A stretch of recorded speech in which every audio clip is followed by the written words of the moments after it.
Apple iOS 26 இப்போவும் நான் சொல்கிறேன், யாரும் அவசரப்பட்டு இந்த பீட்டா ப்ரோக்ராமை ஜாயின் பண்ணிட்டு இன்ஸ்டால் பண்ணாதீங்க. ஏன்னா நிறைய ரிவ்யூவர்ஸ் அது வந்து ஒரு கண்டென்ட்டாக இன்க்ளூடிங் மீ வீடியோ போடுறதுக்காக தான் பார்த்தீங்கன்னா இன்ஸ்டால் பண்ணி செக் பண்ணுறது. அதில் என்னென்ன பிரச்சனைகள் இருக்குன்றத சொல்கிறேன். முக்கியமாக நெட்வொர்க் இஷ்யூ வருது, டவர் பிரச்சனை வருது, அப்புறம் ஃபோனில் இன்ஸ்டால் பண்ணிட்டு கால் கூட பேச முடியாத நிலைமைக்கு போகும். பேட்ரி ரொம்ப ட்ரெயின் ஆகுது.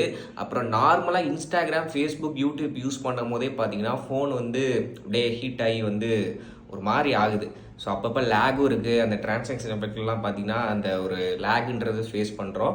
ஸோ அதனால யாரும் அவசரப்பட்டு உங்களோட ஐஃபோன்ஸில் முக்கியமாக இந்த 11, 12, 13 ரொம்ப பழைய மாடல், ஒரு 3 வருஷத்துக்கு முன்னாடி வந்த மாடலை இன்ஸ்டால் பண்ணிங்கன்னா ரொம்ப ஹீட் ஆகுது, பேட்டரி ரொம்ப ட்ரைன் ஆகுது. இப்போதைக்கு அது பீட்டா வெர்ஷன் தான் வந்திருக்கு. செப்டம்பர் மாதம் இல்லை அதுக்கு அடுத்து தான் பார்த்தீங்கன்னா iOS 26ஓட ஸ்டேபிள் வெர்ஷன் பார்த்தீங்கன்னா ரிலீஸ் ஆகும். அப்போ இன்ஸ்டால் பண்ணிக்கோங்க. இப்போதைக்கு என்னென்ன ஃபியூச்சர் இருக்குன்றத சோஷியல் மீடியாவில் பார்த்து தெரிஞ்சுக்கோங்க. ஸோ யாரும் அவசரப்பட்டு இன்ஸ்டால் பண்ண வேணாம்.